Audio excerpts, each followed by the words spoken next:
Salut et bienvenue dans la boîte à Malik. Chien Baïkal qui s'est barré après une vache. Je ne sais pas où il est là. Je suis un très mauvais lecteur. Je ne lis pas. Quand il n'y a pas d'image, ça me gonfle.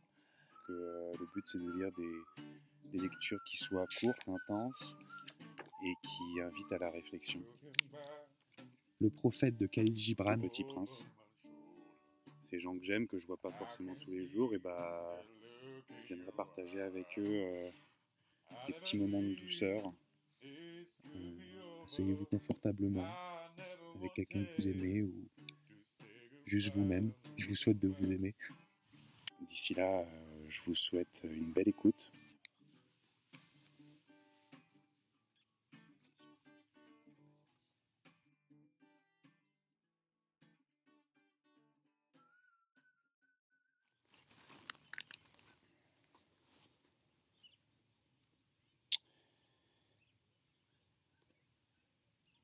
Aujourd'hui, je tourne cette vidéo, c'est un peu particulier, c'est le jour du déconfinement.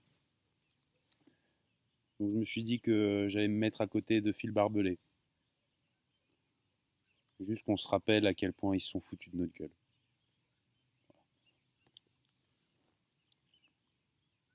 Chapitre 26. Il y avait à côté du puits une ruine de vieux murs de pierre. Lorsque je revins de mon travail le lendemain soir, j'aperçus de loin mon petit prince assis là en haut, les jambes pendantes, et je l'entendis qui parlait. « Tu ne t'en souviens donc pas, disait-il. Ce n'est pas tout à fait ici. » Et une autre voix lui répondit sans doute, puisqu'il répliqua « Si, c'est bien le jour, mais ce n'est pas ici l'endroit. » Je poursuivis ma marche vers le mur, et je ne voyais ni entendais toujours personne. Pourtant le petit prince répliqua de nouveau. « Bien sûr, tu verras où commence ma trace dans le sable. Tu n'as qu'à m'y attendre. J'y serai cette nuit. » J'étais à 20 mètres du mur, et je ne voyais toujours rien. Le petit prince dit encore après un silence. « Tu as du bon venin ? Tu es sûr de ne pas me faire souffrir longtemps ?» Et je fis halte, le cœur serré, mais je ne comprenais toujours pas. « Maintenant va-t'en, dit-il. Je veux redescendre. » Alors j'abaissai moi-même les yeux vers le pied du mur, et je fis un bond. Il était là, dressé vers le petit prince, un de ces serpents jaunes qui vous exécutent en 30 secondes. Tout en fouillant dans ma poche pour tirer mon revolver, je pris mon pas de course, et, au bruit que je fis, le serpent se laissa doucement couler dans le sable, comme un jet d'eau qui meurt, et sans trop se presser, se faufila entre les pierres, avec un léger bruit de métal. Je parvins au mur juste à temps pour y recevoir dans les bras mon petit bonhomme de prince, pâle comme la neige. « Quelle est cette histoire-là ? Tu pars maintenant avec les serpents ?» J'avais défait son éternel cache-nez d'or. Je lui avais mouillé les tempes, et il avait fait boire. Et maintenant je n'osais plus rien lui demander. Il me regarda gravement, et m'entoura le cou de ses bras. Je sentais battre son cœur comme celui d'un oiseau qui meurt, qu'on a tiré à la carabine. Et il me dit « Je suis content que tu aies trouvé ce qui manquait à ta machine. Tu vas pouvoir rentrer chez toi. » « Comment sais-tu ? » Je venais justement lui annoncer que, contre toute espérance, j'avais réussi mon travail. Il ne répondit rien à ma question, mais il ajouta « Moi aussi, aujourd'hui, je rentre chez moi. » Puis mélancolique. « C'est bien plus loin, c'est bien plus difficile. » Je sentais bien qu'il se passait quelque chose d'extraordinaire.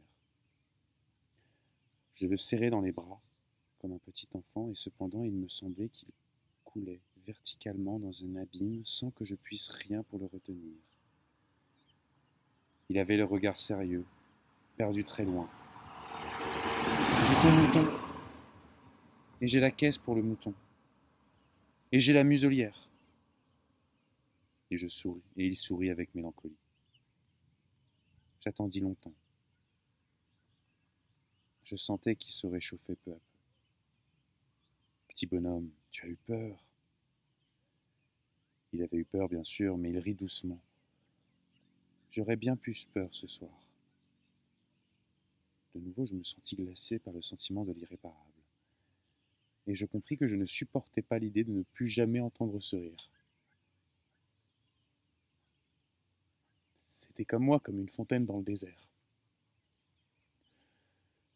Petit bonhomme, je veux encore t'entendre rire. Mais il me dit, cette nuit, ça fera 1 an. Mon étoile se trouvera juste au-dessus de l'endroit où je suis tombé l'année dernière. Petit bonhomme, n'est-ce pas que c'est un mauvais rêve, cette histoire de serpent et de rendez-vous et d'étoiles? Mais il ne répondit pas à ma question. Il me dit, ce qui est important, ça ne se voit pas. Bien sûr, c'est comme pour la fleur. Si tu aimes une fleur qui se trouve dans une étoile, c'est doux. La nuit, de regarder le ciel, toutes les étoiles sont fleuries. Bien sûr. C'est comme pour l'eau. Celle que tu m'as donnée à boire était comme une musique. À cause de la poulie, de la corde, tu te rappelles, elle était bonne. Bien sûr. Tu regarderas la nuit les étoiles. C'est trop petit chez moi pour que je te montre où se trouve la mienne. C'est mieux comme ça. Mon étoile, ce sera pour toi une des étoiles. Alors toutes les étoiles, tu aimerais la regarder. Elles seront toutes tes amies. Et puis je vais te faire un cadeau. Il rit encore. Ah, petit bonhomme, j'aime entendre ce rire. Justement, ce sera mon cadeau. Ce sera comme pour l'eau. Que veux-tu dire? Les gens ont des étoiles qui ne sont pas les mêmes. Pour les uns qui voyagent, les étoiles sont des guides. Pour d'autres, elles ne sont rien que des petites lumières. Pour d'autres qui sont savants, elles sont des problèmes. Pour mon businessman, elles étaient de l'or. Mais toutes ces étoiles-là se taisent. Toi, tu auras des étoiles comme personne n'en a. Que veux-tu dire? Quand tu regarderas le ciel la nuit, puisque j'habiterai sur l'une d'entre elles, puisque je rirai dans l'une d'entre elles, alors ce sera pour toi, comme si riaient toutes les étoiles. Tu auras toi des étoiles qui savent rire. Et il rit encore. Quand tu seras consolé, parce qu'on se console toujours, tu seras content de m'avoir connu. Tu seras toujours mon ami. Tu auras envie de rire avec moi. Tu ouvriras parfois ta fenêtre, comme ça, pour le plaisir. Et tes amis seront bien étonnés de te voir rire en regardant le ciel, alors tu leur diras oui. Les étoiles, ça me fait toujours rire. Et ils te croiront. Fou. Je t'aurais joué un bien vilain tour. Et il rit encore. Ça sera comme si je t'avais donné au lieu d'étoiles des tas de petits grelots qui savent rire. Et il rit encore. Puis il redevint sérieux. Cette nuit, tu sais, ne viens pas. Je ne te quitterai pas.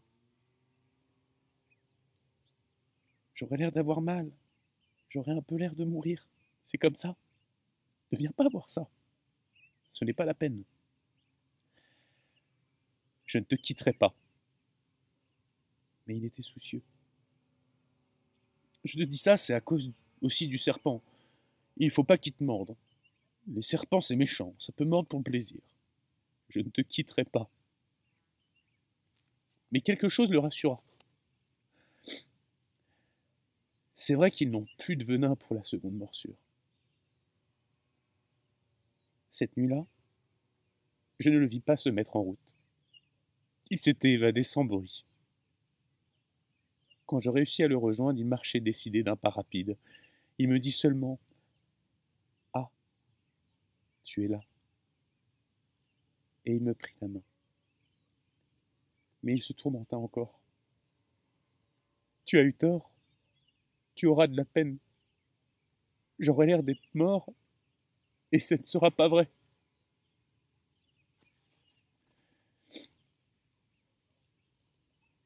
Moi, je me taisais. Tu comprends, c'est trop loin, je ne peux pas emporter ce corps-là, c'est trop lourd. Et moi, je me taisais. Mais ce sera comme une vieille écorce abandonnée. Ce n'est pas triste, les vieilles écorces. Je continue de me taire. Il se découragea un peu. Mais il fit encore un effort. Ce sera gentil, tu sais. Moi aussi, je regarderai les étoiles. Toutes les étoiles seront des puits avec une poulie rouillée. Toutes les étoiles me verseront à boire. Ce sera tellement amusant.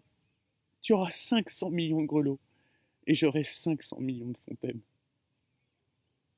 Il se tut aussi parce qu'il pleurait. C'est là. Laisse-moi faire un pas tout seul. Et il s'assit parce qu'il avait peur et il dit encore, tu sais, ma fleur, j'en suis responsable. Et elle est tellement faible. Elle est tellement naïve. Elle a 4 épines de rien du tout pour la protéger contre le monde. Et moi, je m'assis parce que je ne pouvais plus me tenir debout. Il dit, voilà, c'est tout. Il hésita encore un peu, puis il se releva. Il fit un pas. Moi, je ne pouvais pas bouger. Il n'y eut rien qu'un éclair jaune près de sa cheville.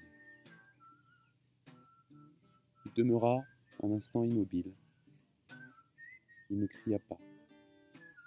Il tomba doucement comme tombe un arbre.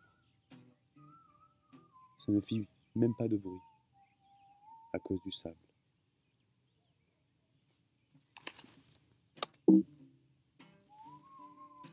Voilà les amis, le soleil s'apprête à se coucher et moi je vais rentrer chez moi. Je vous souhaite une très belle soirée, une très belle journée demain. Reste toute case, reste près de ceux que tu aimes. Et nous on se revoit demain pour un nouveau chapitre d'un livre dans la boîte à Malik. À très bientôt.